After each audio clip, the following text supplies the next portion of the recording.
As modders and retro enthusiasts spend more and more time with vintage video game hardware, they are finding new discoveries that have until recently remained hidden. This couldn't be more true with a recent discovery buried deep within the Nintendo DS Lite console. Baked into its hardware is the capability to output video to an external display. Something that has long required expensive, specialized equipment is now available to anyone with a DS Lite console.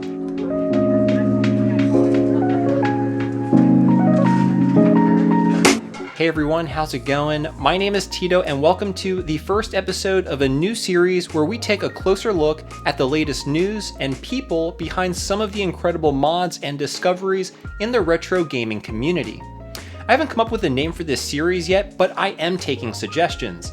Let me know what you think a good title would be for this series in the comments below. Alright, so today I want to showcase something very interesting that I ran across while browsing the internet. This is an article from Tech Radar which immediately caught my attention.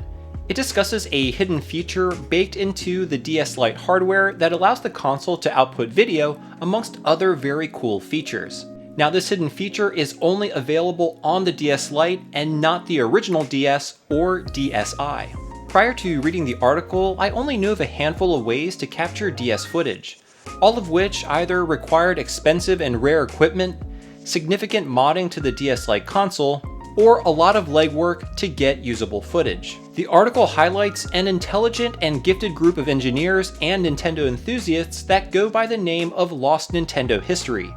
The group is composed of 3 individuals, all of which are based throughout Europe. After reading the article, I really wanted to reach out to the group and make a video featuring this really amazing discovery. I was really interested in getting a behind the scenes of how this hidden feature was found and what led them down the path to discovery. Through the group's GitHub, I was able to contact one of the members to see if they would be interested in coming onto the show to discuss this really amazing find with all of us. Alright, so in this video, we're going to go over the history behind this discovery of this hidden DS feature and its implications. Then I'm going to run you through how to enable the video output feature on the DS Lite, as well as how to install the necessary hardware. Then I'll go over all of its features and my overall thoughts of this mod. And if we're lucky, maybe we'll learn about potential future projects that Lost Nintendo History is working on. Okay, so let's start off by going over a little history about the group of engineers called Lost Nintendo History, as well as how they made this incredible discovery. And what better way to do that than to hear it directly from the group themselves. So without any further ado, I present to you Pedro of Lost Nintendo History. Hello there, it's Pedro from Lost Nintendo History. Nice to meet you, and thank you Tito for inviting me and Lost Nintendo History to your channel.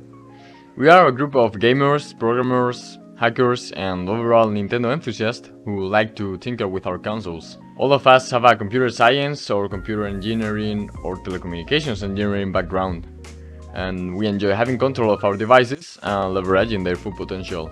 You can find us on Twitter at LostNintendoHT and as well on our personal accounts. We've been working on console projects for many years and have produced some cool stuff along the way, like GBA Runner to play GBA games on the Nintendo DS by Garrycom, the original Resistor mod for the Nintendo DS Fat and Nintendo DS Lite by Nighthawk, or NTR Ghidra, a free Ghidra plugin to reverse engineer Nintendo DS games, which is made by me. We recently came up with the NDS-TV-OUT opportunity and developed everything that you have available in a joint effort. Every design is free, by the way. Our aim is just to work and learn about the devices we love, and this is the first time we've brought a hidden feature that could have been lost forever. We realized the NDS-TV-OUT project was feasible after extensive research and reverse engineering of the NDS system on chip and PCBs. We wanted to know how it all worked, even though we ended up spending a few €100 on DS boards, equipment, custom PCBs and such. It was worth the effort.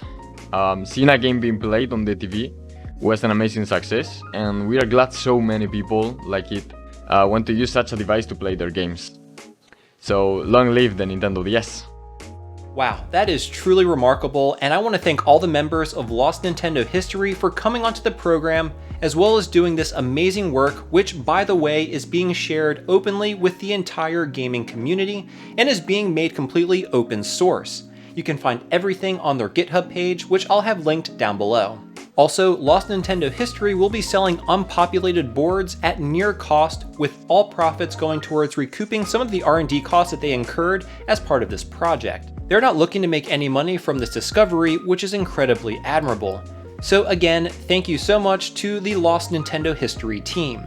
So moving on to the actual mod itself, the only hardware items you need to enable video output is this custom PCB that was designed by NightHack. Unfortunately, these fully assembled boards cannot be bought. However, like I said, the PCB designs are published on their GitHub page, so you can actually have these fabricated on your own.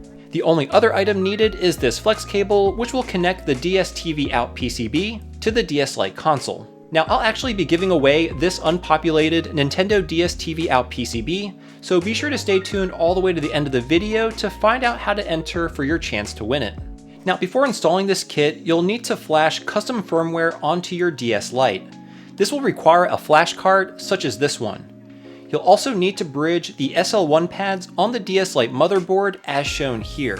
You can find detailed instructions on how to do this on the Lost Nintendo History GitHub, which again I'll have linked down below. Now, my DS Lite has already been flashed with the custom firmware, so without any further ado, let's install this kit. Okay, so all we really need to do is remove the top screen from the DS. This isn't too tough of a job. We first need to start by removing the battery. Then remove the various tri-wing and Phillips screws that secures the rear shell. And don't forget the screws underneath these two rubber covers. With all the screws removed, you can now lift off the rear shell. Now let's remove the L and R triggers. Be careful not to lose the springs. Next, disconnect the two antennas shown here. Then unfasten the screw securing the motherboard. With your finger, you should be able to press up and push the bottom LCD to help remove the motherboard assembly as shown. Take care to pivot the motherboard away since the LCD ribbon cable for the top screen is still connected to the motherboard. With a spudger, delatch the top LCD ribbon cable and then remove it. Then carefully fish the Wi-Fi antenna from underneath the DS cartridge. Now we want to separate the lower faceplate from the top part of the console. First, let's start by removing the two screws securing the right hinge. Then feed the ribbon cable and the antennas through the narrow opening until you have it fully separated. With the top half removed, let's reinstall the hinge we just removed. Then put back all the buttons and membranes. Moving our attention back to the motherboard, go ahead and install the ribbon cable that came with the kit. Make sure it is fully inserted, then lock the bail. Now temporarily place the motherboard into the front shell housing. With a Sharpie, mark the area on either side of the ribbon cable. We're going to make a small opening for it to run through. With some flush cutters and a small craft knife, carve out a small opening like I'm doing here. Then smooth things out with a file. And this is what it should look like.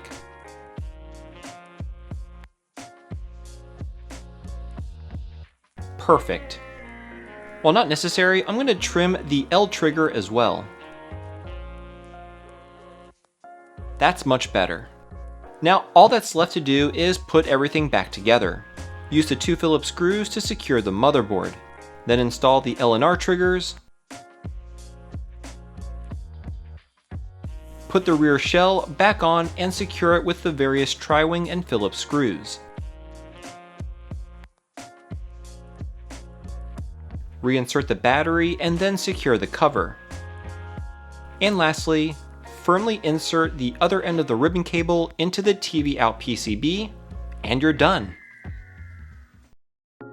So as you can see, this is a pretty simple process to enable this incredible capability for the Nintendo DS Lite.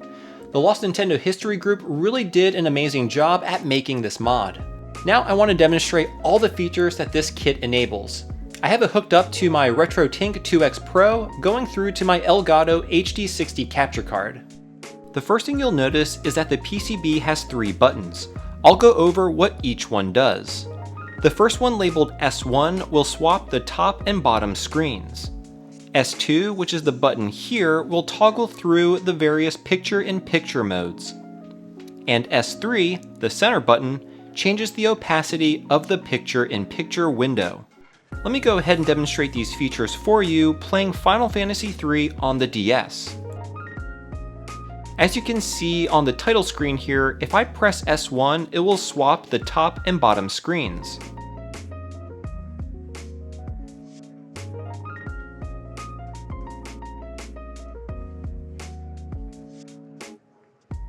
Now pressing S2 once will overlay the top screen on the bottom. Pressing it once again will superimpose a quarter-size version of the top screen in the bottom left corner of the bottom screen. Pressing it again will move it over to the bottom right. And then pressing it again will turn picture-in-picture mode off. Now to demonstrate what the S3 button does, let me turn on picture-in-picture mode. By pressing S3, you'll notice I can change the opacity or transparency of the picture-in-picture window. So those are the main functions of the PCB, but there are actually quite a few other nuances. Not to mention, for being a composite video signal, the video quality is actually pretty good, which is awesome. So I definitely think this mod has a ton of potential. For example, being able to have a picture-in-picture feature has very interesting implications for the Game Boy Macro mod. It seems we may be able to play full DS games on a single screen, which is pretty awesome. Now, before we wrap things up, I want to turn it back over to Pedro to perhaps give us a little clue as to what else his team is up to and what future mods we may see from the Lost Nintendo History crew. Now we can't tell you too much about it, but we may be working on another DS related project, which we are really excited about. You may expect projects related to understanding how unexplored components of the console works and other preservation tasks. Pedro, that sounds really awesome. So it looks like the team is working on yet another DS related project, as well as addressing unexplored features of other consoles, much like the NDS-TV-OUT project. In addition, they'll be working on tasks related to the preservation of video game hardware and software. Sounds like a lot of great things will be coming from the Lost Nintendo History team. Now, as Pedro stated, all of their projects are open source. For example, the PCB design and software for the NDS-TV-OUT is available 100% for free on their GitHub, which again I'll have linked down below. It's so amazing that the retro community has people from all over the world open sourcing their hard work for the benefit of the entire community. If you feel compelled to support Lost Nintendo History and their future projects, you can do so by going through their Buy Me a Coffee page. All donations will go directly to fund all the amazing work that Lost Nintendo History is doing now and in the future. I'll have a link to that in the video description as well.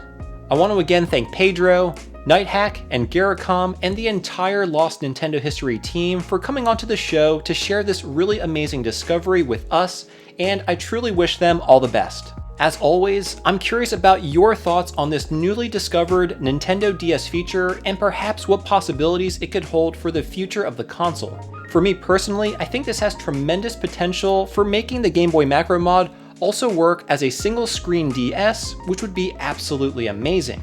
So that wraps it up for this first episode in this new series. If there's a really cool story you think I should cover, let me know in the comments below.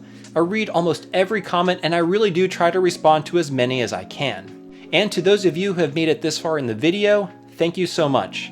Now, to win this unpopulated DS-TV-OUT board, all you need to do is like this video, make sure you're subscribed to the channel, and then follow me on both Instagram and Twitter. All of my social media account information is in the description below, and I'll announce the winner on June 1st, so there's plenty of time to enter. I hope you all enjoyed this video. If you did, please give it a like and consider subscribing to the channel. You can find me on Facebook and Instagram at Macho Nacho Productions. I release content every Thursday, so be sure to turn on notifications. And as always, see you next time.